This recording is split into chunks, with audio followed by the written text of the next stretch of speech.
ಗರುಡ ಪುರಾಣದ ಪ್ರೇತಕಾಂಡದಲ್ಲಿ ಭಗವಂತ ಗರುಡನಿಗೆ ಒಬ್ಬ ಪಾಪಿಯಾದ ಜೀವ, ಆ ಪಾಪದ ಫಲವಾಗಿ ತಾನು ಏನೆಲ್ಲ ಕಷ್ಟಗಳನ್ನು ಅನುಭವಿಸ್ತಾನೆ ಅದನ್ನು ತಿಳಿಸ್ಕೊಂಡು ಬಂದ ಭಗವಂತ. ಅದು ಸತ್ತ ಕ್ಷಣದಿಂದ ಹಿಡಿದು ಅವನು ನರಕದಲ್ಲಿ ನಾನಾ ವಿಧವಾದ ಪೀಡೆಗಳನ್ನು ಅನುಭವಿಸಿ ಆಮೇಲೆ ಮತ್ತೆ ಉಳಿಸಿಕೊಂಡು ಇಲ್ಲಿ ಅದರ ಚಿಹ್ನೆ ಇಟ್ಕೊಂಡು ಮತ್ತೆ ಹುಟ್ಕೊಂಡು ಬಂದು ಬೇರೆ ಬೇರೆ ಬೇರೆ ಈ ಪಕ್ಷಿ ಇದರಲ್ಲೆಲ್ಲ ಬರ್ತಾನೆ, ಈ ರೀತಿ ತಿಳಿಸ್ಕೊಂಡು ಬಂದ ಆಮೇಲೆ ಮನುಷ್ಯನಾಗಿ ಹುಟ್ಟು ಬರ್ತಾನೆ ಅಂತ ಇದಿಷ್ಟು ತಿಳಿಸಿದ. ಇಲ್ಲಿ ಸಾಮಾನ್ಯವಾಗಿ ಒಂದು ಪ್ರಶ್ನೆ ಬರಲಿಕ್ಕೆ ಸಾಧ್ಯತೆ ಉಂಟು, ಹೌದು ಇದೆಲ್ಲ ಹಿಂದೂಗಳಿಗೆ ಮಾತ್ರನಾ ಅಂತ. ಯಾಕಂತ ಹೇಳಿದರೆ ಇದು ನಿಮ್ಮ ಗ್ರಂಥದಲ್ಲಿ, ನಮ್ಮ ಹಿಂದೂ ಗ್ರಂಥದಲ್ಲಿ ಹೇಳಲ್ಪಟ್ಟಿರುವಂಥದ್ದು ಗರುಡ ಪುರಾಣ ಮುಂತಾದವುಗಳೆಲ್ಲ. ಇವಾಗ ಬೇರೆ ಮತದವರೇನಿದ್ದಾರೆ ಅವರಿಗೆ ಈ ರೀತಿ ಪ್ರೇತ ಆಗುವುದು ಅವ್ರಿಗೆ ಇಂಥದ್ದೆಲ್ಲ ಇಲ್ವಾ? ಯಾಕಂದರೆ ಅವ್ರ ಗ್ರಂಥದಲ್ಲಿ ಇಷ್ಟೇನು ಹೇಳಲ್ಪಟ್ಟಿಲ್ವಲ್ಲ, ನರಕ ಅಲ್ಲಿ ಇಷ್ಟೆಲ್ಲ ಯಾತನೆ ಅನುಭವಿಸೋದು ಆ ರೀತಿ ಅವರಲ್ಲಿ ಹೇಳಿಲ್ಲ. ಅದಕ್ಕೆ ಇದು ನಮಗೆ ಮಾತ್ರನಾ, ಅವ್ರಿಗೂ ಇದೇ ರೀತಿ ಇದೆಯಾ? ನೋಡಿ, ಸಾಮಾನ್ಯವಾಗಿ ಈ ರೀತಿ ಪ್ರಶ್ನೆ ಬರಲಿಕ್ಕೆ ಸಾಧ್ಯತೆ ಉಂಟು. ತಿಳ್ಕೊಳ್ಬೇಕಾದದ್ದು ಏನಂತ ಹೇಳಿದರೆ, ನಾವು ಇಲ್ಲೇನು ಬೇರೆ ಬೇರೆ ಮತಗಳು ಅಂತ ನೋಡ್ತೇವೆ, ಆ ಮತ ಈ ಮತ, ಆ ಮತಕ್ಕೊಂದು ಗ್ರಂಥ ಈ ಮತಕ್ಕೊಂದು ಗ್ರಂಥ, ಇದೆಲ್ಲ ಸಾಯುವ ತನಕ ಮಾತ್ರ. ಸತ್ತ ಮೇಲೆ ಒಂದೇ ಮತ, ಸತ್ತ ಮೇಲೆ ಅವನು ಹೋಗೋದು ಒಂದೇ ದಾರಿಯಲ್ಲೇ. ಅದು ಯಾವುದು ದಾರಿ ಅಂತ ಹೇಳಿದ್ರೆ ವೇದ ಪ್ರತಿಪಾದಿಸಿದ ದಾರಿಯಲ್ಲೇ. ಯಾಕೆ ಅಂತ ಹೇಳಿದರೆ ಉಳಿದ ಎಲ್ಲವೂ ಮತಗಳಷ್ಟೇ. ಅದು ಮತಗಳು ಅಂದರೆ ಒಪಿನಿಯನ್ಸ್, ಅಭಿಪ್ರಾಯಗಳು ಅವರವರ ಅಭಿಪ್ರಾಯ ಅಷ್ಟೇ. ಯಾರೋ ಒಬ್ಬ ಮತಾಚಾರ್ಯ ಬಂದು ತನ್ನ ಅಭಿಪ್ರಾಯ ಹೇಳಿದ, ನೋಡ್ರಪ್ಪ ಈ ರೀತಿ ಇದೆ ಅಂತ. ಅದನ್ನು ಕೆಲವರು ಅವನ ಹಿಂಬಾಲಕರು ಪಾಲಿಸಿಕೊಂಡು ಹೋದರು. ಇನ್ನೊಬ್ಬ ಯಾರು ತಾನು ತನ್ನ ಮತವನ್ನು ಹೇಳಿದ. ಇವೆಲ್ಲ ಮತಗಳು, ಬೇರೆ ಬೇರೆ ಮತಗಳು. ಅದರಿಂದಾಗಿಯೇ ಈ ಮತಗಳೆಲ್ಲ ಹುಟ್ಟುಕೊಂಡು 1000 ವರ್ಷ, 2000 ವರ್ಷ, 3000 ವರ್ಷ, ಈ ರೀತಿ ಎಷ್ಟೋ ವರ್ಷಗಳು. ಅದಕ್ಕಿಂತ ಮುಂಚೆ ಈ ಅಭಿಪ್ರಾಯಗಳು ಹೊರಗೆ ಬಂದಿರಲಿಲ್ಲ. ಆದರೆ ಇಲ್ಲಿ ಪ್ರತಿಪಾದಿಸಲ್ಪಡ್ತಾ ಇರುವಂತಹ ವಿಷಯ ಏನಿದೆ, ಇದು ಲಕ್ಷ ವರ್ಷಗಳಿಂದ ಇರುವಂಥದ್ದು, ಶಾಶ್ವತವಾಗಿರುವ ವಿಷಯ ಇದು. ಮತ್ತೆ ಇದು ಒಂದು ಮತವೇ ಅಲ್ವಾ? ಹಿಂದೂ ಮತ, ಹಿಂದೂ ಧರ್ಮ ಇದು ಒಂದು ಮತವೇ ಅಲ್ವಾ? ಸಾಮಾನ್ಯವಾಗಿ ಆ ರೀತಿ ನಾವು ಭ್ರಮಿಸಿದ್ದೇವೆ. ಯಾಕಂತ ಹೇಳಿದರೆ ಇದು ಯಾವತ್ತೋ ಒಂದು ದಿನ ಹುಟ್ಟುಕೊಂಡಿದ್ದಲ್ಲ. ಮತ್ತು ಪ್ರಪಂಚ ಯಾವಾಗ ನಿರ್ಮಾಣ ಆಯಿತು, ಈ ಬ್ರಹ್ಮಾಂಡ ಯಾವಾಗ ನಿರ್ಮಾಣ ಆಯಿತು ಆಗಲೇ ಇರುವ ವಿಚಾರ ಇದು, ಆಗಲಿಂದಲೇ ಬಂದ ವಿಚಾರ ಇದು. ಏವಂ ಪರಂಪರಾ ಪ್ರಾಪ್ತಂ ಇಮಂ ರಾಜರ್ಷಯೋ ವಿದುಹು. ಇದನ್ನು ಕೃಷ್ಣ ಭಗವದ್ಗೀತೆಯಲ್ಲಿ ಹೇಳ್ತಾನೆ. ನೋಡಪ್ಪ, ನಾನು ನಿನಗೇನು ಹೇಳ್ತಾ ಇದ್ದೇನೆ, ಇದು ನಾನೇ ನಿನಗೆ ಮೊದಲು ಹೇಳಿದ್ದಲ್ಲ. ಮತ್ತೇನು ಅಂತ ಹೇಳಿದ್ರೆ, ಮೊದಲು ಈ ಜಗತ್ತು ಯಾವಾಗ ಸೃಷ್ಟಿಯಾಯಿತು ಆವಾಗಿನಿಂದ ಇಮಂ ವಿವಸ್ವತೆ ಯೋಗಂ ಪ್ರೋಕ್ತವಾನ್, ಅವಾಗಿನಿಂದಲೂ ಬಂದ ವಿಚಾರಧಾರೆ ಇದು. ಎಲ್ಲಿವರೆಗೆ ಅಂದರೆ, ಈ ಜಗತ್ತನ್ನು ಮೊದಲು ಸೃಷ್ಟಿ ಮಾಡಿದ ಭಗವಂತ ಬ್ರಹ್ಮನನ್ನು ಯಾವಾಗ ಸೃಷ್ಟಿಸಿದ, ತೇನೇ ಬ್ರಹ್ಮ ಹೃದಯ, ಆಗ ಬ್ರಹ್ಮನಿಗೆ ವಿಚಾರವನ್ನು ಹೇಳಿದ. ಆವಾಗಿನಿಂದ ಬಂದದ್ದು ಇದು.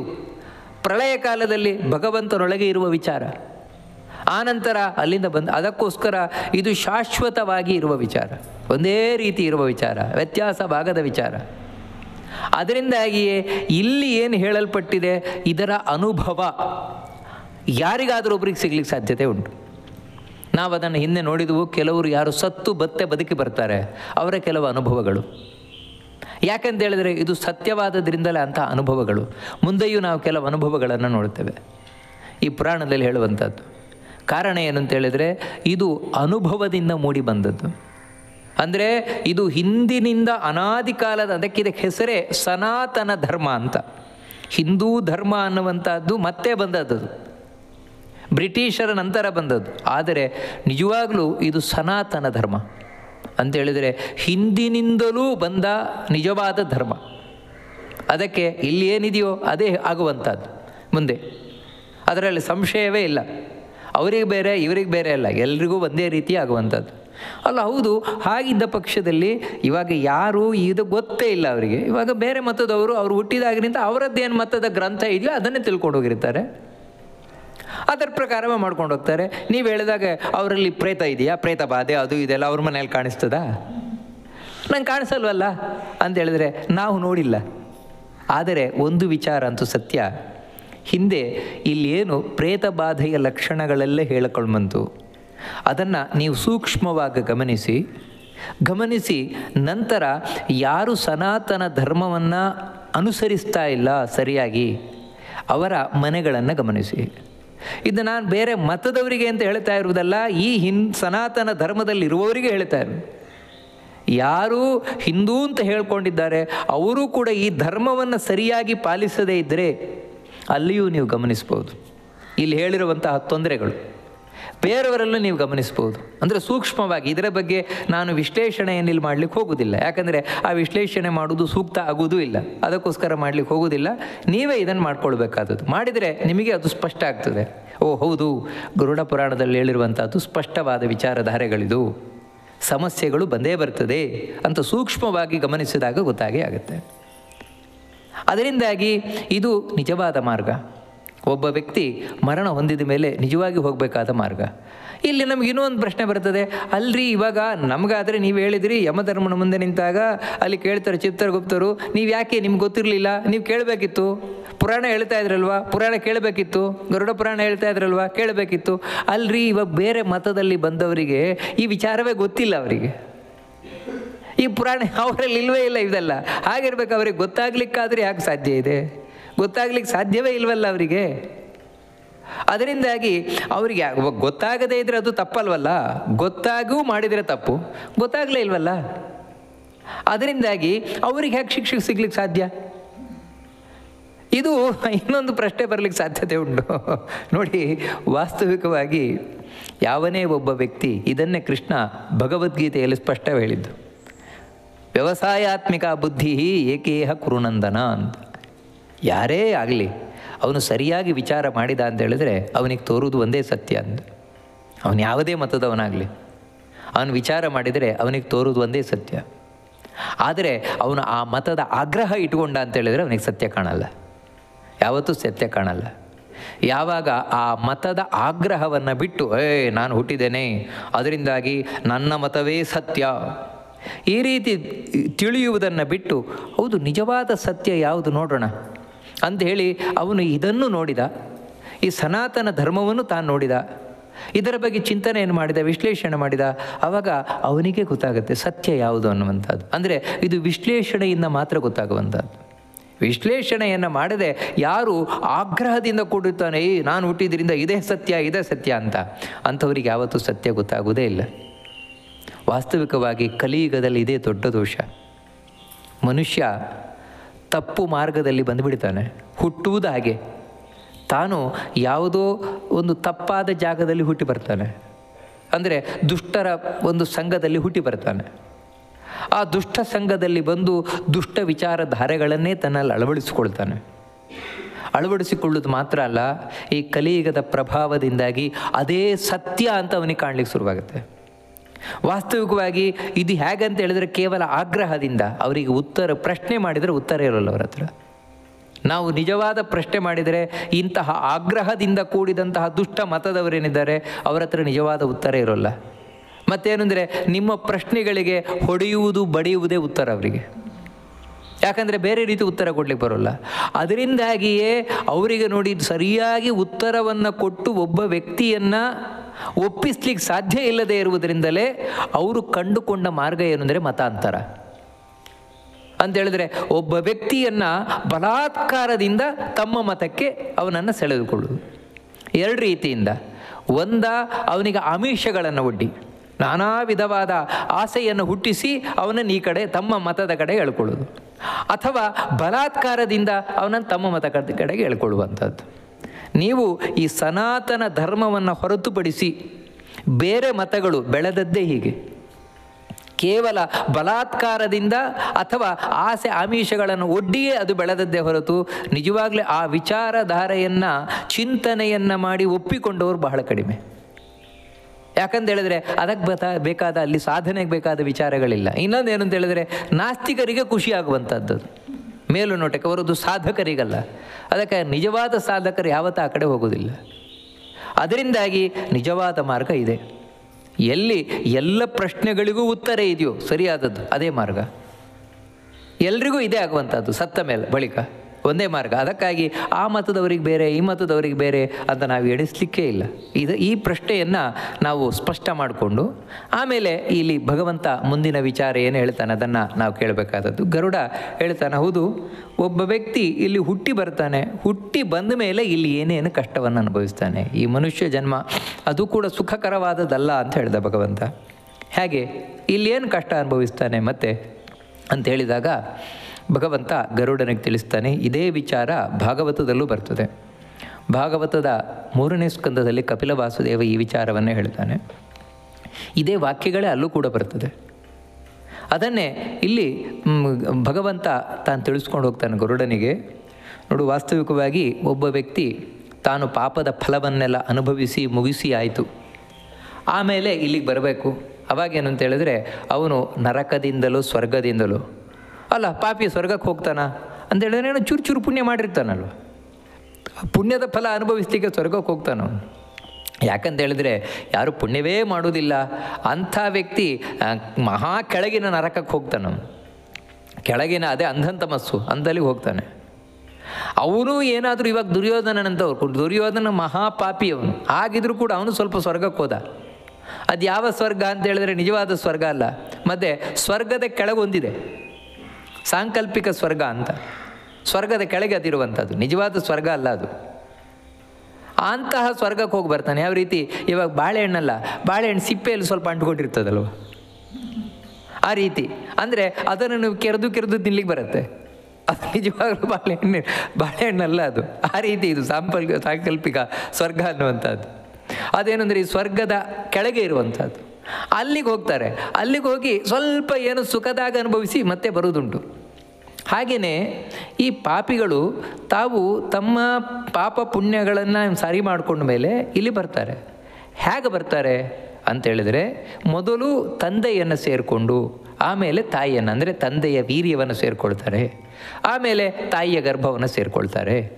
ಅಲ್ಲ, ತಂದೆಗೆ ವೀರ್ಯಕ್ಕೆ ಯಾಕೆ ಬಂದವನು? ತಂದೆ ಒಳಗಾದರೆ ಯಾಕೆ ಪ್ರವೇಶ ಮಾಡಿದ? ಆಹಾರದ ಮೂಲಕ, ಆಹಾರ ಪದಾರ್ಥದ ಮೂಲಕ ಪ್ರವೇಶ ಮಾಡ್ತಾನೆ ಅವನು. ಅಲ್ಲ, ಆಹಾರ ಪದಾರ್ಥದ ಮೂಲಕ ಅಂದರೆ ನಾವಿವಾಗ ಬೇಯಿಸ್ಬಿಡ್ತೇವಲ್ವ. ಇವಾಗ ಅನ್ನ ಮಾಡ್ತೇವೆ, ಅನ್ನ ಮಾಡ್ಬೇಕಾದ್ರೆ ಬೇಯಿಸಿದ್ರೆ ಅಲ್ಲಿರುವ ಜೀವಗಳು ಸತ್ತು ಹೋಗ್ತಾವಲ್ವ. ಅಥವಾ ಯಾವುದನ್ನು ಕುಟ್ಟುತ್ತೇವೆ, ಕರಿತೇವೆ, ಅರಿತೇವೆ, ಈ ರೀತಿ ಎಲ್ಲ ಮಾಡಿದಾಗ ಸತ್ತು ಹೋಗ್ಬಿಡ್ತದಲ್ವ ಆ ಜೀವರಾಶಿಗಳು. ಹಾಗಿರಬೇಕಾದ್ರೆ ಯಾಕೆ ಬರಲಿಕ್ಕೆ ಸಾಧ್ಯ? ಈ ರೀತಿ ನಮಗೆ ಪ್ರಶ್ನೆ ಬರಲಿಕ್ಕೆ ಸಾಧ್ಯತೆ ಉಂಟು. ವಾಸ್ತವಿಕವಾಗಿ ಕೆಲವೊಂದು ನಾವು ಹಸಿಯಾಗಿ ತಿನ್ನೋದು ಉಂಟು, ಕೆಲವು ಪದಾರ್ಥಗಳನ್ನು ಹಸಿಯಾಗಿ ತಿನ್ನೋದು ಉಂಟು. ಮತ್ತೇನು ಅಂತ ಹೇಳಿದರೆ, ಕೆಲವೊಂದು ಪದಾರ್ಥಗಳನ್ನು ಇವಾಗ ಅಕ್ಕಿ ಅಂತ ಹೇಳಿದರೆ, ಭತ್ತ ಅಂತ ಹೇಳಿದರೆ, ಭತ್ತದಲ್ಲಿ ಜೀವರಾಶಿಗಳು 2 ರೀತಿ ಇರ್ತದೆ. ಒಂದೇನು ಅಂತ ಹೇಳಿದರೆ, ಆ ಭತ್ತವೇ ನನ್ನ ಶರೀರ ಅಂತ ತಿಳ್ಕೊಂಡ ಒಂದು ಜೀವರಾಶಿ ಇರ್ತದೆ. ಇದೇನಾಗುತ್ತೆ ಅಂದರೆ, ಈ ಭತ್ತವನ್ನು ನೀವು ನೆಟ್ಟಾಗ ಗಿಡ ಆಗುತ್ತಲ್ವ, ಅದು ಆ ಭತ್ತದೊಳಗಿರುವ ಈ ಜೀವರಾಶಿ. ಅದೇನಂತ ಹೇಳಿದರೆ, ಈ ಭತ್ತವೇ ನನ್ನ ಶರೀರ ಅಂತ ತಿಳ್ಕೊಂಡಿರುವುದು. ಆ ಭತ್ತವನ್ನು ನೆಟ್ಟರೆ ಅದು ಗಿಡ ಆಗುತ್ತೆ. ಓ, ಗಿಡ ನನ್ನ ಶರೀರ ತಿಳ್ಕೊಳ್ಳುತ್ತದು. ಅದರಲ್ಲಿ ಭತ್ತ ಆದರೆ ನೋಡಿ, ಅದು ಅದರ ಶರೀರ ಈ ರೀತಿ ತಿಳ್ಕೊಳ್ಳುವಂಥದ್ದೇನಿದೆ ಅದು ಬೇರೆ. ಆ ಭತ್ತ ಮತ್ತಾಗುವಂಥ ಅದ್ರ ಮಕ್ಕಳು ಅದರಲ್ಲಿ ಮತ್ತೆ ಇದು ಒಂದು ಜೀವರಾಶಿ. ಇದೆಲ್ಲ ಇಲ್ಲಿ ಹೇಳ್ತಾ ಇರೋದು. ಇದೇನು ಅಂತ ಹೇಳಿದರೆ, ಇದು ತನ್ನ ಪಾಪದ ಫಲ ಅನುಭವಿಸ್ಲಿಕ್ಕೆ ಬಂದು ಸೇರಿಕೊಂಡಿರುವ ಜೀವರಾಶಿ ಇದು. ಅದರೊಟ್ಟಿಗೆ ಇನ್ನೂ ಕೆಲವು ಬಂದು ಸೇರಿಕೊಳ್ತವೆ ಜೀವರಾಶಿಗಳು. ಇದು ಯಾರು ಅಂತ ಹೇಳಿದ್ರೆ, ಇವರಿಲ್ಲಿ ಹುಟ್ಟಲಿಕ್ಕಿರುವವರು, ಇವಾಗಲೇ ಅನುಭವಿಸಿ ಆಗಿದೆ, ಅನುಭವಿಸಿ ಇಲ್ಲಿ ಹುಟ್ಟಲಿಕ್ಕಿರುವಂಥವರು, ಅವರು ಬಂದು ಸೇರಿಕೊಳ್ತಾರೆ ಇದರೊಳಗೆ, ಈ ಭತ್ತದೊಳಗೆ ಅಥವಾ ಹಣ್ಣಿನೊಳಗೆ, ಈ ರೀತಿ ಪ್ರತಿಯೊಂದರ ಒಳಗೆ, ಒಂದು ಹುಲ್ಲಿನೊಳಗೆ ಇರ್ಬೋದು, ಮುಂತಾದವುಗಳೊಳಗೆ ಸೇರಿಕೊಂಡು ಭಗವಂತನ ಇಚ್ಛೆಯಂತೆ. ನೋಡಿ, ಇಲ್ಲಿ ಭಗವಂತನ ಇಚ್ಛೆಯೇ ನಡೆಯುವಂಥದ್ದು. ಭಗವಂತನ ಇಚ್ಛೆಯ ಪ್ರಕಾರ ಅವರು ಹೇಗೋ ಆಹಾರದ ಮೂಲಕ ಇವನ ವೀರ್ಯವನ್ನು ಸೇರಿಕೊಳ್ತಾರೆ ಜೀವರಾಶಿಗಳು. ಅಂದರೆ ಅದು ದೇವರಿಚ್ಛೆ, ಇಂತಿಂಥ ಜೀವ ಹೋಗಿ ಇಂಥವನ ವೀರ್ಯವನ್ನು ಸೇರಿಕೊಳ್ಬೇಕು. ಇನ್ಯಾರಿಗೂ ಅದನ್ನು ಏನು ಮಾಡಲಿಕ್ಕಾಗೋಲ್ಲ. ಆ ಭಗವಂತನ ಇಚ್ಛೆಯಂತೆ ಅವನು ಹೋಗಿ ಸೇರಿಕೊಳ್ಳೋದು ಅಪ್ಪನ ವೀರ್ಯನ. ಅಂದರೆ ಇವನೇ ಅಪ್ಪ ಆಗಬೇಕು, ಅದು ದೇವರಿಚ್ಛೆ. ಯಾಕಂದರೆ ಹಿಂದಿನ ಜನ್ಮದ ಯಾವುದೋ ಕರ್ಮ ಇದೆ, ಸಂಬಂಧ ಇದೆ, ಇವನಿಗೆ ಸಂಬಂಧ ಇದೆ, ಅದಕ್ಕೋಸ್ಕರ ಒಂದು ಸೇರಿಕೊಂಡು ನಂತರ ಅಮ್ಮನ ಗರ್ಭವನ್ನು ಪ್ರವೇಶ ಮಾಡ್ತಾನೆ. ಅದರಲ್ಲಿಯೂ ಕೂಡ ಪುಣ್ಯಜೀವಿ ಆಗಿದ್ದ ಪಕ್ಷದಲ್ಲಿ ಅವನು ಅಪ್ಪ ಅಮ್ಮಂದಿರು ಯಾವಾಗ ಒಳ್ಳೆಯ ದಿನದಂದು ತಾವು ಸಂಪರ್ಕ ಮಾಡ್ತಾರೆ. ಸಾಮಾನ್ಯ ಹೆಣ್ಣು ತಾನು ರಜಸ್ವಲೆಯಾಗಿ 14ನೇ ದಿನ ಅಂತ ಹೇಳ್ತಾರೆ. ಅವತ್ತು ಗರ್ಭಧಾರಣೆಯನ್ನು ಮಾಡಿದ್ಲೇ ಅದು ಪುಣ್ಯಜೀವಿ ಅದು ಅಂತ ತಿಳಿಸ್ಕೊಂಡು ಹೋಗ್ತಾರೆ. ಇನ್ನು ಅತ್ಯಂತ ಪಾಪಿಗಳಂತೂ ಕೂಡ ಅವಳು ರಜಸ್ವಲೆಯಾಗಿದ್ದಾಗ ಗಂಡ ಅವಳ ಸಂಬಂಧವನ್ನು ಮಾಡಿದರೆ, ಅಂದರೆ ಆವಾಗ ವೀರ್ಯ ಹೋದರೆ ಅವಳೊಳಗೆ, ಆವಾಗ ಅವು ಗರ್ಭ ನಿಲ್ತವೆ ಅಂತ ಹೇಳ್ತಾರೆ. ಪಾಪಿಗಳ ಗರ್ಭ ಆ ರೀತಿ ನಿಲ್ತದೆ ಅಂತ ಹೇಳ್ತಾರೆ. ಇಲ್ಲದೇ ಇದ್ದರೆ ಹೀಗೆ ನಿಲ್ತದೆ. ಆ ನಂತರ ಏನಾಗುತ್ತೆ ಒಳಗಿನಿಂದ ಅದನ್ನು ಕೂಡ ತಿಳಿಸ್ಕೊಂಡು ಹೋಗ್ತಾರೆ. ಮೊದಲನೆಯ ರಾತ್ರಿಯಲ್ಲಿ ಅಮ್ಮನ ರಕ್ತ ಹಾಗೂ ಅಪ್ಪನ ವೀರ್ಯ ಇದೆರಡೂ ಸೇರಿ ಅಲ್ಲಿ ಮಿಶ್ರಣ ಆಗುತ್ತಂತೆ. ಅದನ್ನು ತಿಳಿಸ್ಕೊಂಡು ಹೋಗ್ತಾರೆ. ಕಲಲಂ ತ್ವೇಕರಾತ್ರೇಣ ಮಿಶ್ರಣ ಎರಡರದ್ದು ಆಗುತ್ತೆ. ಆಮೇಲೆ ಒಂದು 5 ದಿನ ಆಗ್ತಾ ಇದ್ದಾಗೆ ಪಂಚರಾತ್ರೇಣ ಬುದ್ಬುಧಂ ನೊರೆ ಆಗತ್ತಂತೆ. ನಂತರ ದಶಾಹೇನತ ಕರ್ಕಂದು ಒಂದು 10 ದಿನ ಆಗಬೇಕಾದ್ರೆ ಅದು ಒಂದು ರೀತಿ ಈ ಮೊಸರಿನ ಹಾಗೆ ಆಗುತ್ತಂತೆ ಒಳಗಿನಿಂದ, ಅಂದರೆ ಸ್ವಲ್ಪ ಗಟ್ಟಿ ಆಗುತ್ತಂತೆ. ಅದೇ ರೀತಿ ಒಂದು ಕೆಲವು ದಿನ ಪೇಷ್ಯಂಡಾಹ್ವ ತತಃ ಪರಂ ಅಂತ ಹೇಳ್ತಾರೆ. ಇನ್ನೂ ಒಂದು 15 ದಿನ 20 ದಿನ ಆಗ್ತಾ ಇದ್ದಾಗೇ ಒಂದು ಮಾಂಸದ ಮುದ್ದೆ ಹಾಗೆ ಆಗುತ್ತಂತೆ. ಮಾಂಸದ ಮುದ್ದೆ, ಅದೇ ಪಕ್ಷಿಗಳಲ್ಲಾದರೆ ಮೊಟ್ಟೆ ಹಾಗಾಗುತ್ತಂತೆ. ಆ ನಂತರ ಕ್ರಮೇಣ 1 ಮಾಸ ಆಗ್ತಾ ಇದ್ದಾಗೆ ತಲೆ ಮೂಡುತ್ತದೆ. ಆ ಮಾಂಸದ ಮುದ್ದೆಯಿಂದ ತಲೆ ಮೂಡುತ್ತದೆ. ಆಮೇಲೆ 2 ತಿಂಗಳಿಗೆ ಆಗಬೇಕಾದ್ರೆ ಕೈಕಾಲುಗಳು ಮೂಡುತ್ತದೆ. ಅದೇ ರೀತಿ ಆಮೇಲೆ ಅದಕ್ಕೆ ಈ ಉಗುರು, ಇದೊಮ್ಮೆ ರೋಮ, ಒಳಗಿನಿಂದ ಅಸ್ಥಿ ಅಂತ ಹೇಳಿದ್ರೆ ಮೂಳೆ, ಚರ್ಮ, ಅದೇ ರೀತಿ ಗುಹ್ಯಾಂಗಗಳು ಇವೆಲ್ಲವೂ ಕ್ರಮವಾಗಿ ಮೂಡ್ತಾ ಬರ್ತದಂತೆ. ಇನ್ನು 4ನೇ ತಿಂಗಳಿಗೆ ಆಗಬೇಕಾದ್ರೆ ಅದರಲ್ಲಿ ರಕ್ತ, ಇದು ಮಜ್ಜ, ಮಾಂಸ ಮುಂತಾದವುಗಳೆಲ್ಲ ಉಂಟಾಗ್ತಾ ಹೋಗುತ್ತಂತೆ. ಇನ್ನು 5ನೇ ತಿಂಗಳು ಆಗಬೇಕಾದ್ರೆ ಸಪ್ತ ಪಂಚಭಿ ಕ್ಷುತ್ರುಡ್ಭವ ಷಡ್ಭಿ. 6ನೆಯ ತಿಂಗಳಿಗೆ ಆಗಬೇಕಾದ್ರೆ ಹಸಿವು ಬಾಯಾರಿಕೆ. ಯಾಕಂದರೆ 6 ತಿಂಗಳಿಗೆ ಆಗಬೇಕಾದ್ರೆ ಒಳಗಿನಿಂದ ಒಂದು ಶರೀರ ನಿರ್ಮಾಣ ಆಗುತ್ತೆ. ಅಂದರೆ ಅಪ್ಪನ ಒಂದು ರೇತಸ್ಸು, ಅಮ್ಮನ ರಕ್ತ, ಇದರಿಂದ ಪ್ರಾರಂಭವಾದದ್ದು ಈ ಶರೀರದ ನಿರ್ಮಾಣ. ಆನಂತರ ಭಗವಂತನ ಇಚ್ಛೆಯಂತೆ ಇಲ್ಲೆಲ್ಲ ನಾವು ದೇವರ ಇಚ್ಛೆ ಬಿಟ್ಟು ಇನ್ನೇನನ್ನು ಇಟ್ಕೊಳ್ಳಿಕ್ಕಿಲ್ಲ. ಯಾವಪ್ಪ ಏನು ಮಾಡಲ್ಲ, ಯಾವ ಅಮ್ಮ ಏನು ಮಾಡಲ್ಲ. ಮತ್ತೇನು ಅಂತ ಹೇಳಿದ್ರೆ 2 ಧಾರಣೆ ಪೋಷಣೆ 2 ದೇವರೇ ಮಾಡೋದು ಒಳಗಿನಿಂದ. ಆ ಗರ್ಭ ನಿಲ್ಲಬೇಕು, ನಿಂತದ್ದು ಬೆಳಿಬೇಕು. ಈ ರೀತಿ ಬೆಳೀತಾ 6 ತಿಂಗಳಾಗಬೇಕಾದ್ರೆ ಅದೊಂದು ಶರೀರ ಆಗತ್ತೆ. ಕಣ್ಣು, ಕೈ, ಕಾಲು, ಮೂಗು, ಬಾಯಿ ಎಲ್ಲ ಇರುವಂಥದ್ದು. ಹಸಿವು ಬಾಯಾರಿಕೆ ಶುರುವಾಗುತ್ತದಕ್ಕಂತೆ. ಆಗ ಅದು ಆ ಚರ್ಮದ ಚೀಲ, ಅದೇ ಗರ್ಭಕೋಶ ಅಂತ ಹೇಳ್ತೇವೆ, ಆ ಚರ್ಮ ಚೀಲದಿಂದ ಸುತ್ತುವರಿಯಲ್ಪಟ್ಟದ್ದಾಗಿ ತಾನು ಆ ಹೊಟ್ಟೆಯಲ್ಲಿ ಪ್ರದಕ್ಷಿಣಾಕಾರವಾಗಿ ಸುತ್ತಲಿಕ್ಕೆ ಶುರುವಾಗುತ್ತೆ ಅಂತ ಹೇಳಿ. ಪ್ರದಕ್ಷಿಣಾಕಾರವಾಗಿ ಸುತ್ತಲಿಕ್ಕೆ ಶುರುವಾಗುತ್ತೆ. ಆಗ ಅದಕ್ಕೆ ಒಂದೊಂದೇ ನೋವುಗಳಾಗ್ಲಿಕ್ಕೆ ಶುರುವಾಗುತ್ತೆ. ಇದನ್ನೇ ನಾವು ಹೇಳುವಂಥದ್ದು ಗರ್ಭವಾಸ ದುಃಖ ಅಂತ. ಇದನ್ನು ಯಾಕೆ ಭಗವಂತ ತಿಳಿಸ್ತಾನೆಂದರೆ, ಮನುಜ ಶರೀರವಿದೇನು ಸುಖ, ಇದು ನೆನೆದರೆ ಘೋರ ವಿದೇನು ಸುಖ ಅಂತ ಪುರಂದರದಾಸರು ಹೇಳ್ತಾರಲ್ವ. ಅಮ್ಮನ ಗರ್ಭ ಸೇರಿದ್ದಾಗಲಿಂದಲೇ ಏನಾದರೂ ಖುಷಿ ಇದೆಯಾ ಅದನ್ನು ತಿಳಿಸ್ತಾ ಇರುವಂಥದ್ದು. ಯಾಕೆ ಅಂತ ಹೇಳಿದರೆ, ಗರ್ಭದಲ್ಲಿದ್ದಾಗಲೇ 6 ತಿಂಗಳಾಯಿತು, ಹಸಿವು ಬಾಯಾರಿಕೆ ಶುರುವಾಯಿತು, ಆದರೆ ಆಹಾರ ತನಗೆ ತಿನ್ನಲಿಕ್ಕಾಗಲ್ಲ. ಮತ್ತೇನೆಂದರೆ ತಿನ್ನಬೇಕು ಅಂತಲೂ ಗೊತ್ತಿಲ್ಲ ಅವಾಗ. ಮತ್ತೇನಂತ ಹೇಳಿದರೆ ಹೊಕ್ಕಳಿನಿಂದ ಒಂದು ನಾಳ, ಆ ನಾಳಕ್ಕೂ ಅಮ್ಮನಿಗೂ ಕನೆಕ್ಷನ್. ಅಮ್ಮ ಏನು ಆಹಾರ ತಿಂತಾಳೆ, ಆ ಆಹಾರ ಮಗುವಿಗೆ ಬೇಕಾದ ರೀತಿಯಿಂದ ನಾಳದ ಮೂಲಕ ಸರಬರಾಜಾಗುತ್ತೆ. ಅಮ್ಮ ಒಂದೊಮ್ಮೆ ಹುಳಿಯಾದದ್ದು, ಖಾರವಾದದ್ದು ಇಂಥ ಆಹಾರಗಳನ್ನು ತಿಂದ್ಲು ಅಂತೇಳಿದರೆ ಅದೇ ಈ ಮಗುವಿಗೂ ಆಹಾರ. ಹೊಟ್ಟೆ ಹುರಿದೋಗುತ್ತಂತೆ ಮಗುವಿಗೆ, ಹಾಗೆ ಒದ್ದಾಡುತ್ತಂತೆ ಅದು. ಮತ್ತೇನೆಂದರೆ ಆ ಗರ್ಭಚೀಲದಲ್ಲಿರುವಂಥದ್ದು ತನ್ನ ಬೆನ್ನನ್ನು ಬಗ್ಗಿಸಿಕೊಂಡು ತಲೆಯನ್ನು ಹೊಟ್ಟೆಗೆ ತಾಕುವಂತೆ ಇಟ್ಟುಕೊಂಡು ಅದು ಇದು ಕೂಡ ನೋವೇ ಒಂದು ರೀತಿ. ಯಾಕಂದರೆ 1 ಗಂಟೆ ನಮಗಿಲ್ಲಿ ಕೂತ್ಕೊಳ್ಳಿಕ್ಕಾಗೋಲ್ಲ. ಆ ಕಡೆ ಈ ಕಡೆ 4 ಸಲ ಕಾಲು ಆಚೆ ಈಚೆ ಆಗ್ತೇವೆ. ಹಾಗಿರ್ಬೇಕಾದ್ರೆ ತಿಂಗಳುಗಟ್ಟಲೆ ಆ ಗರ್ಭಚೀಲದೊಳಗೆ ಒಂದು ಗೋಣಿ ಚೀಲದಲ್ಲಿ ಒಬ್ಬನನ್ನು ಹಾಕಿ ಕಟ್ಟಿಟ್ರೆ ಹೇಗಾಗತ್ತೆ, ಆ ರೀತಿ ತಿಂಗಳುಗಟ್ಟಲೆ ಇರಬೇಕು ಅಂತ ಹೇಳಿದ್ರೆ. ಮತ್ತಿನ್ನೊಂದೇನೆಂದರೆ ಅದು ಕತ್ತಲೆಯ ಕೋಣೆ, ಬೆಳಕಿಲ್ಲ ಅಲ್ಲಿ, ಕತ್ತಲೆಯ ಕೋಣೆಯಲ್ಲಿ. ಮತ್ತಿನ್ನೊಂದೇನೆಂದರೆ ತನ್ನ ಮೂತ್ರದಲ್ಲೇ ತಾನಿರ್ತದೆ. ಇದೇ ಗರ್ಭಕೋಶದಲ್ಲಿರುವ ನೀರು ತನ್ನ ಮೂತ್ರ, ಆ ಮೂತ್ರದಲ್ಲೇ ತಾನಿರ್ತದೆ ಆ ಮಗು.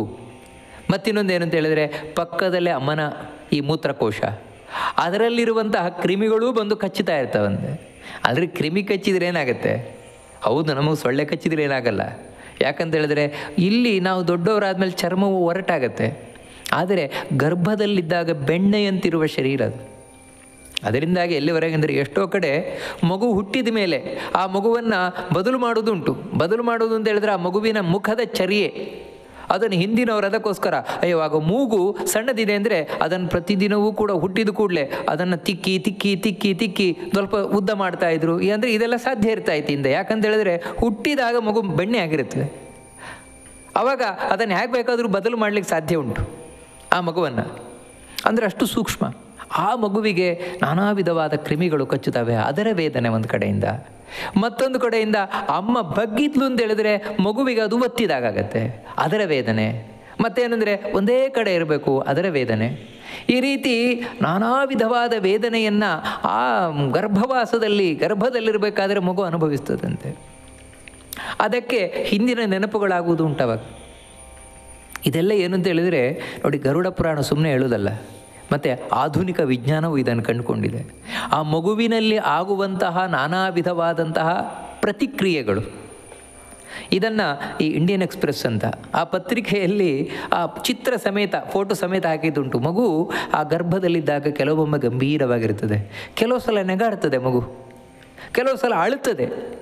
ಅಂದರೆ ಆ ಗರ್ಭದಲ್ಲಿದ್ದಾಗ ಮಗುವಿಗೆ ನಗಲಿಕ್ಕೆ ಏನಿದೆ? ಜಗತ್ತನ್ನೇ ಕಾಣದ ಮಗು ಆ ಗರ್ಭದಲ್ಲಿ ಆ ನಗಲಿಕ್ಕೇನಿದೆ, ಅಳ್ಳಿಕ್ಕೇನಿದೆ, ಗಂಭೀರವಾಗಿರ್ಲಿಕ್ಕೆ ಏನಿದೆ? ಅದೇ ಹಿಂದಿನ ನೆನಪುಗಳು.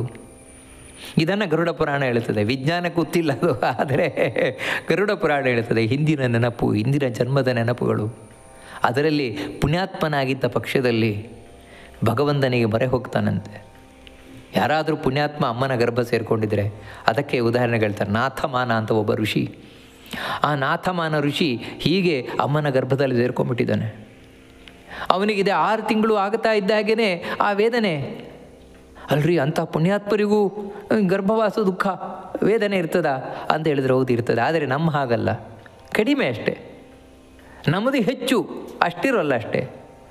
ಅದಕ್ಕೋಸ್ಕರ ಅವರಿಗೆ ಒಂದೇನೆಂದರೆ ಆಗಿರುವ ಒಂದು ದೊಡ್ಡ ಸೌಲಭ್ಯ ಅಂದರೆ ಭಗವಂತನ ನೆನಪಿರುತ್ತದೆ ಜ್ಞಾನಿಗಳಿಗೆ. ಇದನ್ನೇ ಮಧ್ವಾಚಾರ್ಯರು ಹೇಳ್ತಾರೆ, ದೇವತೆಗಳು ಋಷಿಗಳು ಹುಟ್ಟಿನಿಂದಲೇ ಅವರು ದೇವರ ಜ್ಞಾನ ಪಡೆದಿರ್ತಾರೆ ಅಂತ. ಇಲ್ಲಿಗೆ ಬಂದ ಮೇಲೆ ದೇವರ ಬಗ್ಗೆ ತಿಳ್ಕೊಳ್ಳೋದಲ್ಲ ಅವರು, ಮತ್ತು ದೇವರ ಜ್ಞಾನ ಇಟ್ಕೊಂಡೇ ಬಂದಿರ್ತಾರೆ ಅವರು ಅಂತ.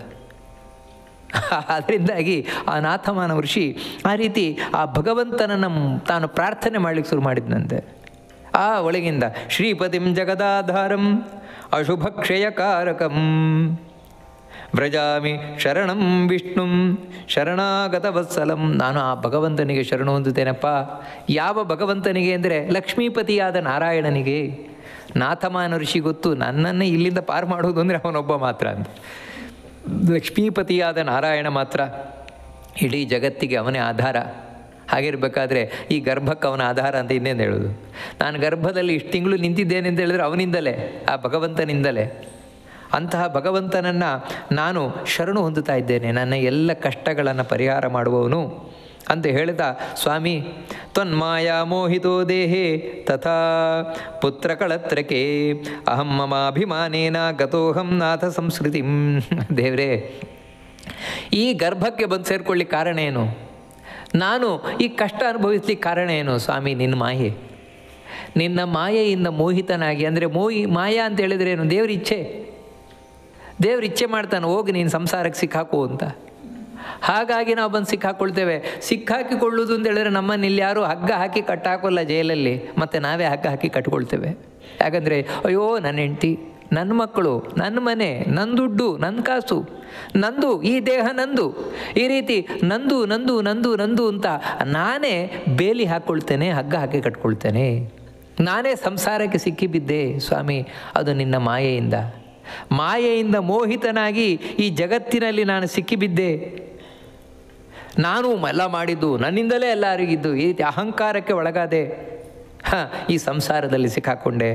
ಕೃತಂ ಪರಿಜನಸ್ಯಾರ್ಥೇ ಮಯಾ ಕರ್ಮಶುಭಾಶುಭಂ ಏಕಾಕೀತೇನ ದಗ್ಧೋಹಂ ಗತಾಸ್ಥೆ ಫಲಭಾಗಿನಃ. ಅವರಿಗೋಸ್ಕರ, ಹೆಂಡತಿ ಮಕ್ಕಳಿಗೋಸ್ಕರ, ಸಂಸಾರಕ್ಕೋಸ್ಕರ ಮಾಡದ ಕಷ್ಟವನ್ನು ಪಟ್ಟೆ, ಮಾಡದ ಪಾಪವನ್ನು ಮಾಡಿದೆ.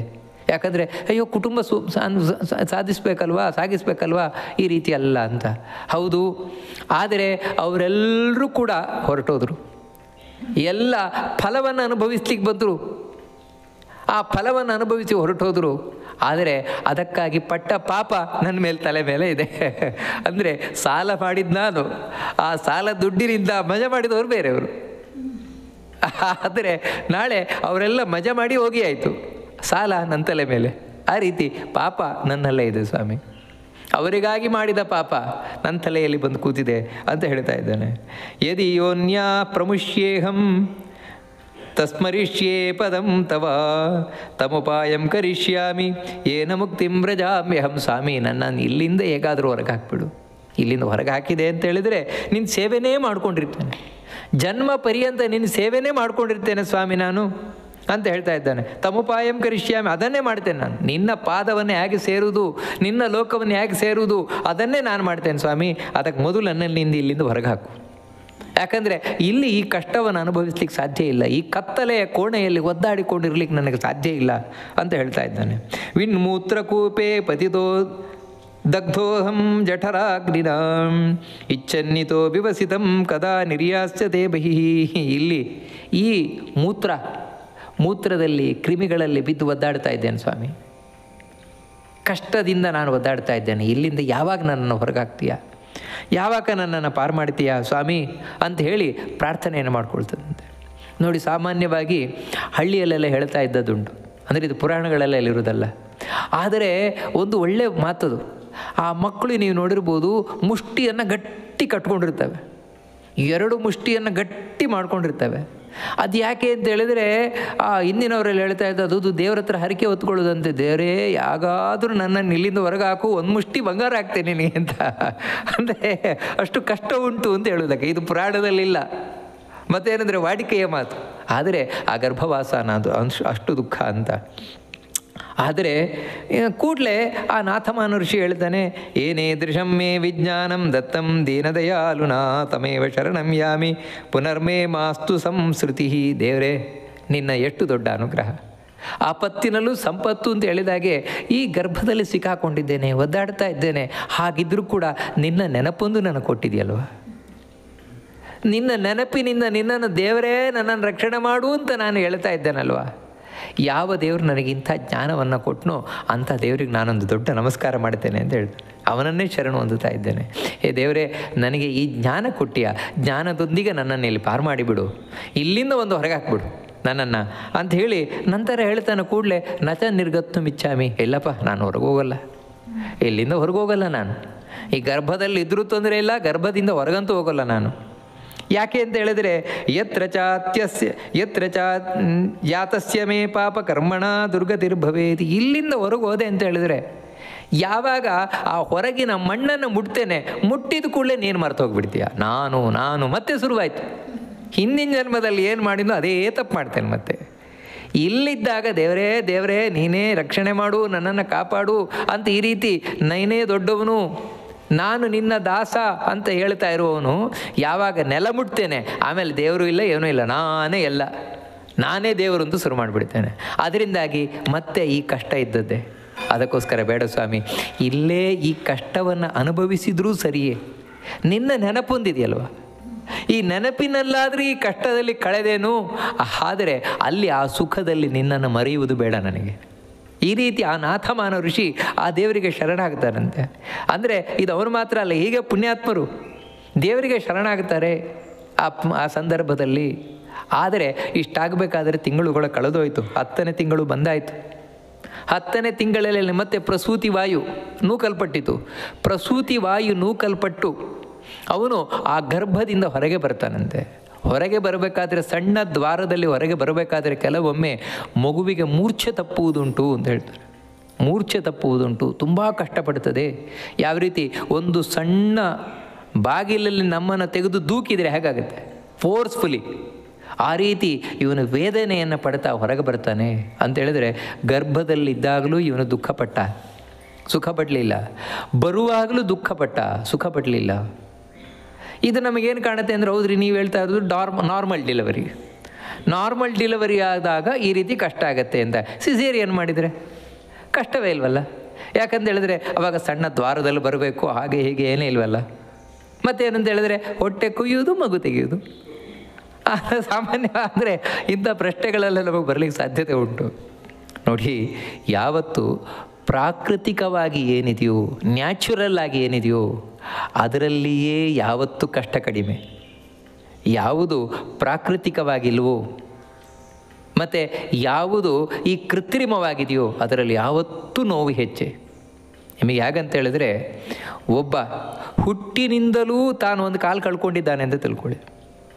ಯಾಕಂದರೆ ಅವನಿಗೆ ಅದು ಸಹಜವಾಗಿ ಹುಟ್ಟಿನಿಂದ ಬಂದಿದೆ. ಅವನಿಗೆ ಆ ಕುಂಟುತನ ಅಂತ ಹೇಳೋದು ದೋಷ ಕಾಣಲ್ಲ. ಯಾಕೆ ಅಂತ ಹೇಳಿದ್ರೆ ಮಧ್ಯದಲ್ಲಿ ಅವನಕ್ಕೆ ಅಡ್ಜಸ್ಟ್ ಆಗಿಬಿಡ್ತಾನೆ. ಆ ಕುಂಟನಾಗಿ ಅವನೆಲ್ಲ ಮಾಡ್ಕೊಂಡು ಹೋಗ್ತಾನೆ. ಆದರೆ ಮಧ್ಯ ವಯಸ್ಸಿನಲ್ಲಿ ಒಬ್ಬನಿಗೆ ಒಂದು ಕಾಲು ತುಂಡಾಯಿತು. ಅವನಿಗೆ ಕಾಲು ತುಂಡಾದರೂ ಕೂಡ ಆಮೇಲೆ ಆಪ್ರೇಷನ್ ಮಾಡಿ ಅವನಿಗೆ ಮತ್ತೆ ಕಾಲು ಜೋಡಿಸಿದ್ರು, ಅದು ಮಾಡಿದರು. ಹಾಗಾದರೂ ಕೂಡ ನೋಡಿ, ಅವನಿಗೆ ಈ ಮೊದಲಿನಾಗೆ ಅಂತೂ ಕೆಲಸ ಮಾಡಲಿಕ್ಕೆ ಆಗೋಲ್ಲ. ಆದರೆ ನ್ಯಾಚುರಲ್ ಆದ ಕುಂಟ ಇದ್ದಾನಲ್ವ, ಅವನು ಎಷ್ಟು ಕೆಲಸ ಮಾಡ್ತಾನೆ ಅಷ್ಟು ಇವನ ಕೈಲಿ ಮಾಡಲಿಕ್ಕೆ ಆಗೋಲ್ಲ.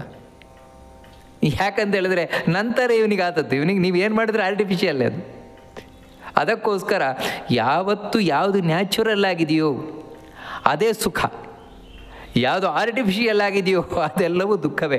ಆದರೆ ಏನಂದರೆ ಅದನ್ನು ಪುರಾಣ ಹೇಳುವುದಿಲ್ಲ, ಅದಕ್ಕೆ ನಮಗೆ ಗೊತ್ತಾಗೋದಿಲ್ಲ. ಮತ್ತೇನೆಂದರೆ ಆ ಮಗು ಬಾಯಿ ಬಿಟ್ಟೇಳಲ್ಲ. ಒಂದೊಮ್ಮೆ ನಾವೇ ಸಿಸೇರಿಯನ್ ಆಗಿ ತೆಗೆದರೂ ಕೂಡ ಆಮೇಲೆ ನಮಗೆ ನೆನಪಿರೋಲ್ಲ, ಆಗೋದಿಷ್ಟೇ, ಗೊತ್ತಾಗೋದಿಲ್ಲ ಅಷ್ಟೇ ನಮಗೆ. ಆ ಕಾರಣದಿಂದಾಗಿ ಇಲ್ಲಿ ಏನೇ ಆಗಲಿ ಅವನ ಕಷ್ಟವನ್ನು ಅನುಭವಿಸ್ತಾನೆ. ಇಲ್ಲಿ ಹೊರಗೆ ಬಂದು ಶಿಶುವಾಗಿದ್ದಾಗ ಸುಖ ಇದೆಯಾ? ಭಗವಂತ ಹೇಳ್ತಾನೆ ಅಲ್ಲೇನು ಸುಖ ಇದೆ. ಯಾಕಂತ ಹೇಳಿದ್ರೆ ಅಮ್ಮನ ಪಕ್ಕದಲ್ಲಿ ಮಲ್ಕೊಂಡಿರ್ತಾನೆ. ಕೈ ಇದೆ, ಬಾಯಿ ಇದೆ, ಬಾಯಿಯಿಂದ ಮಾತಾಡ್ಲಿಕ್ಕೆ ಬರೋಲ್ಲ, ಕೈಯಿಂದ ಏನೂ ಮಾಡ್ಲಿಕ್ಕೆ ಬರೋಲ್ಲ, ಕಾಲಿದೆ, ನಡಿಲಿಕ್ಕೆ ಬರೋಲ್ಲ. ಅದಕ್ಕೇನು ಅಂತ ಹೇಳಿದ್ರೆ ಎಲ್ಲದಕ್ಕೂ ಒಂದೇ ಅಳುದು. ನಾವು ನೋಡ್ತೇವಲ್ವ, ಎಲ್ಲದಕ್ಕೂ ಮಕ್ಕಳು ಅಳುವುದೇ. ಮಗು ಯಾಕೆ ಅಳ್ತಾ ಇದೆ? ಅಮ್ಮ ಅರ್ಥ ಮಾಡ್ಕೊಳ್ಬೇಕು. ಆ ಅಳುವನ್ನು ಅವಳು ಅರ್ಥ ಮಾಡ್ಕೊಳ್ಬೇಕು. ಸರಿಯಾಗಿ ಅರ್ಥ ಮಾಡಿಕೊಂಡ್ರೆ ಮಗುವಿನ ಪುಣ್ಯ.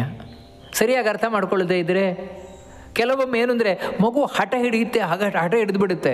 ಏನು ಮಾಡಿದ್ರು ಹಠ ನಿಲ್ಲಿಸೋಲ್ಲ. ಏನು ಮಾಡೋದು? ಅಮ್ಮನಿಗೆ ಗೊತ್ತಿರೋದು ಒಂದೇ ಉಪಾಯ ಏನಂದರೆ ಮಗು ಅಳುತ್ತು ಅಂತ ಹೇಳಿದ್ರೆ ಹಾಲು ಕೊಡೋದು. ನೋಡಿ, ಸಾಮಾನ್ಯ ಹಾಗೆ. ಯಾಕಂದರೆ ಪಾಪ ಮಗುವಿಗೆ ಹಸುವಾಗ್ತಾ ಇದೆ ಅಂತ ಹಾಲು ಕೊಡೋದು. ಅದು ಹಾಲು ಬೇಕು ಅಂತ ಅಳ್ತಾ ಇರೋದಲ್ಲ, ಹೊಟ್ಟೆ ನೋವಾಗ್ತಾ ಅಂತ ಅಳ್ತಾ ಇರೋದು ಆ ಮಗು. ಆದರೆ ನೋಡಿ, ಹೊಟ್ಟೆ ನೋವಾಗ್ತಾ ಇದೆ ಅಂತ ಅಳ್ತಾ ಇರಬೇಕಾದ್ರೆ ನೀವು ಹಾಲು ಕೊಟ್ಟರೆ ಇನ್ನೂ ಹೊಟ್ಟೆ ನೋವಾಗಿ ಹೆಚ್ಚಾಗುತ್ತಾನೆ.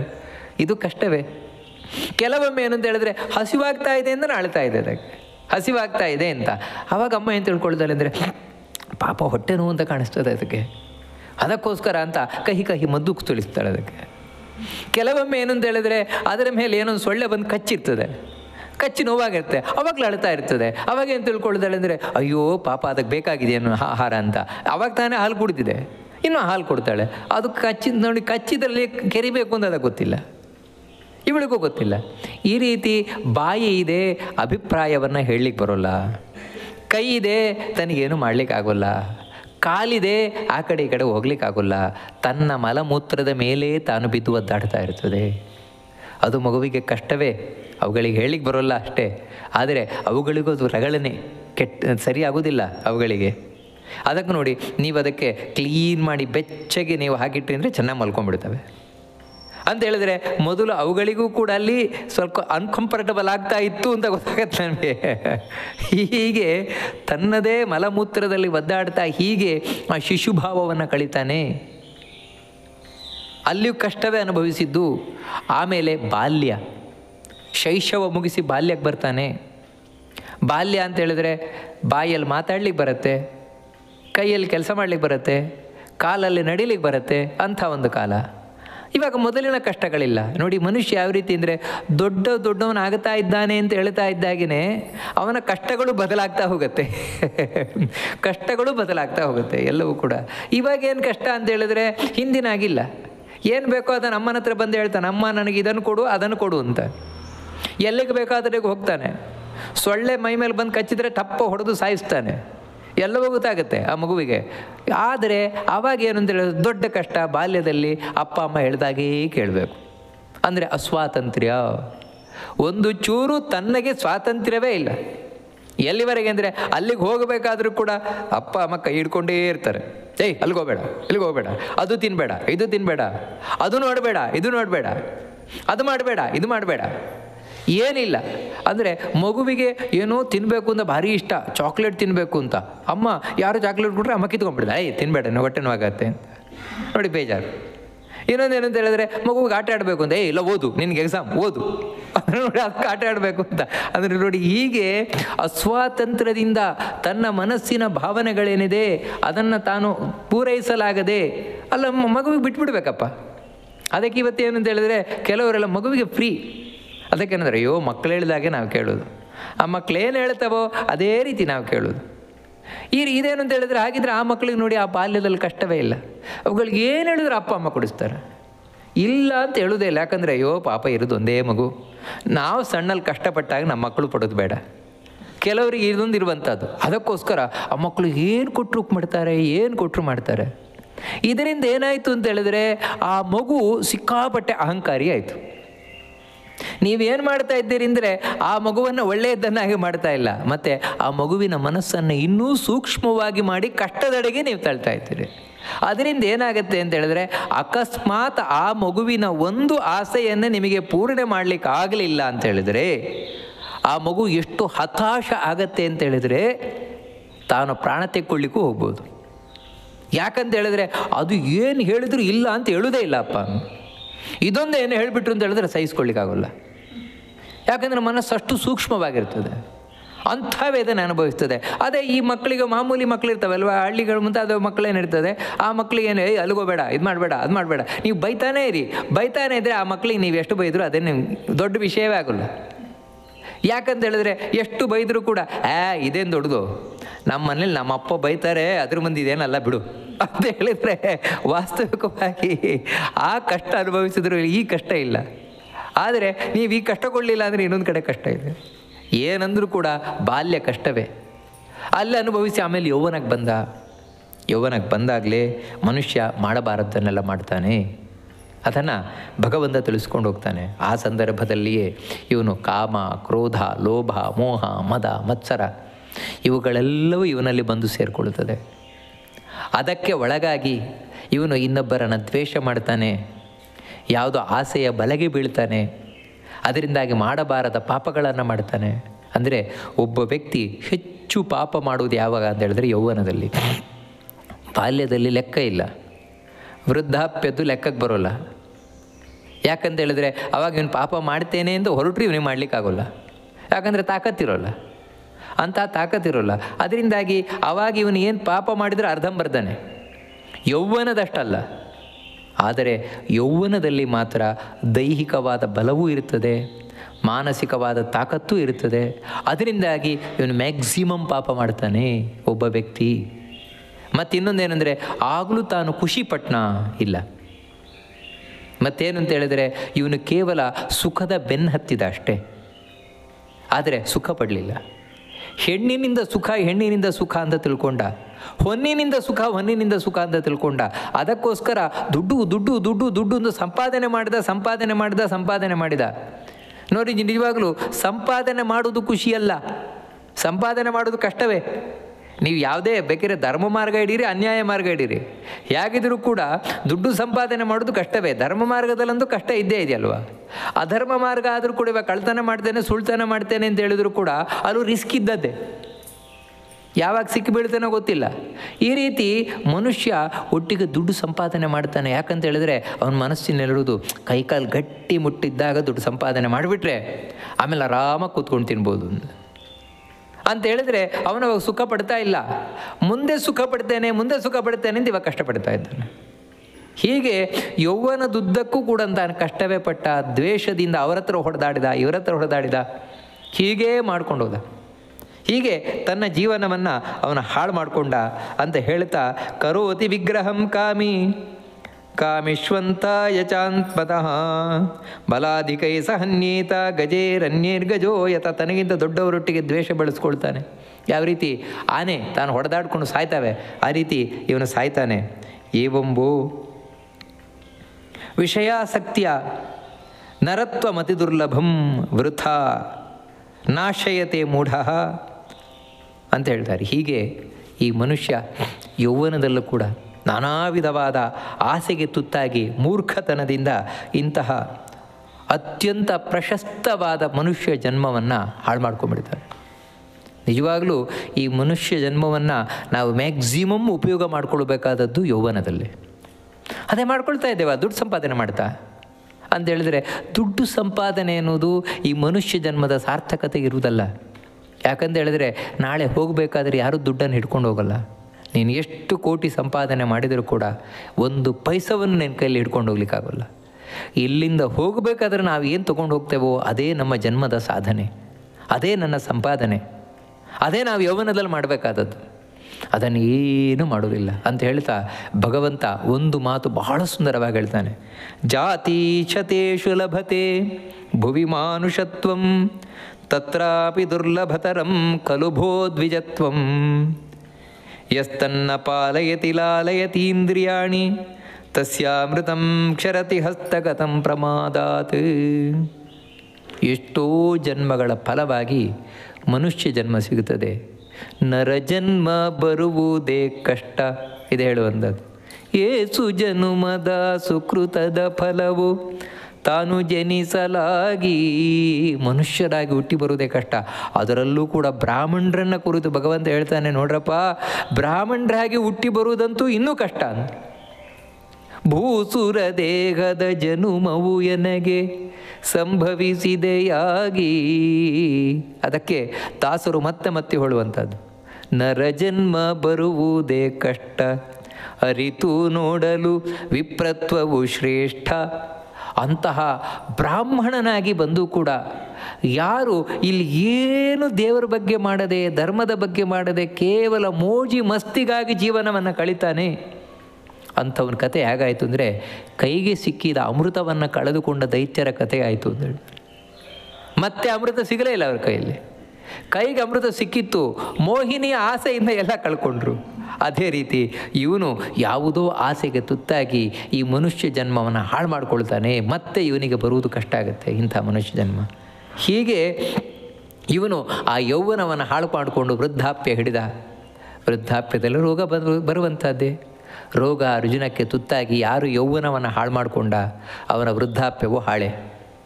ಮತ್ತು ಅಲ್ಲಿ ನಾನಾ ರೋಗಗಳಿಗೆ ತುತ್ತಾಗಿ ಒದ್ದಾಡ್ತಾ ಆಮೇಲೆ ಕಷ್ಟದಿಂದಲೇ ಪ್ರಾಣ ಬಿಡ್ತಾನೆ. ನಾವು ಮೊದಲು ಗರುಡ ಪುರಾಣದಲ್ಲಿ ಕೇಳಿದಾಗೆ. ಹೀಗೆ ಒಬ್ಬ ಮನುಷ್ಯ ಇತಿತೇ ಕಥಿತಂ ತಾರ್ಕ್ಷ್ಯ ಪಾಪಿನಾಂ ನಾರಕೀಂಗತಿ. ಇಷ್ಟು ನಿನಗೆ ಪಾಪಿಗಳ ಕಷ್ಟವನ್ನು ಯಾವ ರೀತಿ ಅನುಭವಿಸ್ತಾರೆ ಅದನ್ನು ತಿಳಿಸ್ಕೊಂಡು ಹೋದೆ. ಇದೆಲ್ಲ ಯಾರಿಗೆ ಅಂದರೆ ಯಾರಿಗೆ ಅಂತ್ಯ ಸಂಸ್ಕಾರ ಸರಿಯಾಗಿಲ್ವೋ ಅವರಿಗೆ ಅಂಥೇಳಿ ಭಗವಂತ ತಾನು ಹೇಳಿದ. ಇಲ್ಲಿಯವರೆಗೆ ನಾವು ಗರುಡ ಪುರಾಣದ ಪ್ರೇತಕಾಂಡದ ಒಂದು ಭಾಗವನ್ನು ಕೇಳಿದ್ವು. ಅಂತ ಹೇಳಿದರೆ ಒಬ್ಬ ಪಾಪಿಯಾದವನು ಯಾವ ರೀತಿ ತಾನು ನಾನಾ ವಿಧವಾದ ಕ್ಲೇಶಗಳನ್ನೆಲ್ಲ ಅನುಭವಿಸ್ತಾನೆ ಅಂತ.